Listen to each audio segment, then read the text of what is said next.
نوجوان علم دین اپنے دوست رشید کے ساتھ لاہور کی تاریخی وزیر خان مسجد کے سامنے اس ہجوم میں موجود تھا جو ہندو رائٹر راجپال کے خلاف نعرے لگا رہا تھا۔ جذبات کا ایک تلاطم تھا جو ہجوم کے نعروں کی گونج میں امڑ رہا تھا۔ امام مسجد نے انتہائی درد بھری آواز میں کہا، مسلمانوں، شیطان راجپال نے اپنی کتاب میں ہمارے حضور اکرم صلی اللہ علیہ وآلہ وسلم کی شان اقدس میں گستاخی کی ہے اور عدالتوں نے اسے بری کر دیا ہے، جس سے اسلام دشمنوں کی حوصلہ افزائی ہوئی ہے۔ امام مسجد کے یہ الفاظ غازی علم دین کے دل میں اتر گئے اور اس نے اسی وقت فیصلہ کیا کہ وہ گستاخ رسول کو واصل جہنم کر کے ہی دم لے گا۔ اس نے اپنی اس خواہش کا اظہار اپنے قریبی دوست رشید سے کیا، وہ بھی راجپال کو اس گستاخی کا مزہ چکھانا چاہتا تھا۔ دونوں دوستوں نے اس مسئلے پر 3 مرتبہ قراندازی کی اور تینوں مرتبہ علم دین کا نام آیا۔ آخر کار رشید علم دین کے حق میں دستبردار ہو گیا۔ اللہ نے یہ سعادت شاید علم دین کے ہی نصیب میں لکھی تھی۔ یہ تھا لاہور کا رہائشی 19 سالہ غازی علم دین۔ پیشے کے لحاظ سے ایک بڑھئی تھا۔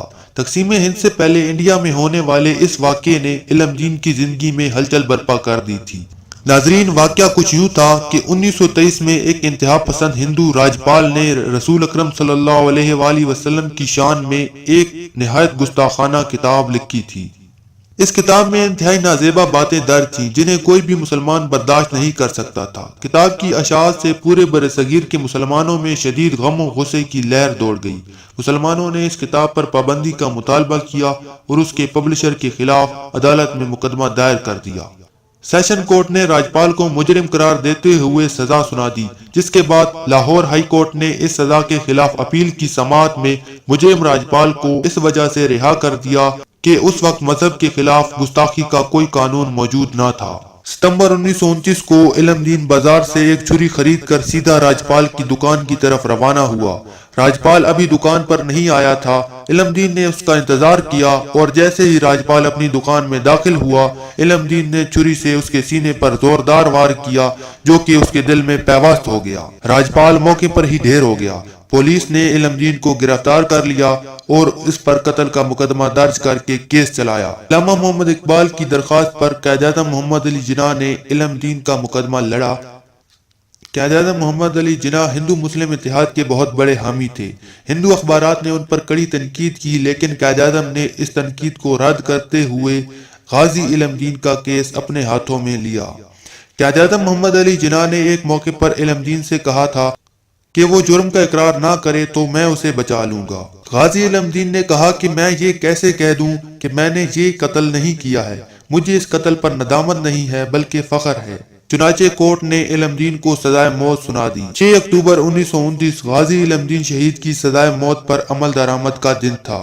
غازی علم دین سے ان کی آخری خواہش پوچھی گئی تو انہوں نے کہا کہ مجھے صرف 2 رکعت نماز پڑھنے کی اجازت دی جائے۔ غازی علم دین کو جب پھانسی گھاٹ پر لایا گیا اور جب پھندا ان کی گردن میں ڈالا گیا تو اس نے وہاں موجود لوگوں سے کہا کہ اے لوگوں، گواہ رہنا، میں نے راجپال کو نبی کریم صلی اللہ علیہ وسلم کی شان میں گستاخی کرنے پر واصل جہنم کیا ہے۔ آج میں آپ سب کے سامنے کلمہ طیبہ کا ورد کر کے حرمت رسول پر اپنی جان نچھاور کر رہا ہوں۔ انگریز حکومت نے ان کی میت بغیر نماز جنازہ جیل کے قبرستان میں ہی دفنا دی تھی، جس پر مسلمانوں نے شدید احتجاج کیا اور علامہ اقبال نے تو ایک مہم بھی چلائی۔ آخر کار انگریزوں کو مسلمانوں کا مطالبہ ماننا پڑا اور دوبارہ تدفین کی اجازت دینی پڑی۔ 15 دن بعد جب غازی علم دین شہید کی میت کو قبر سے نکالا گیا تو ان کا جسم خاکی پہلے کی طرح تر و تازہ تھا۔ علم دین شہید کے والد نے علامہ اقبال سے علم دین کی نماز جنازہ پڑھانے کی درخواست کی، جس پر علامہ اقبال نے ان سے کہا کہ وہ بہت گنہگار انسان ہیں، اس لیے اتنے بڑے شہید کی نماز جنازہ نہیں پڑھا سکتے۔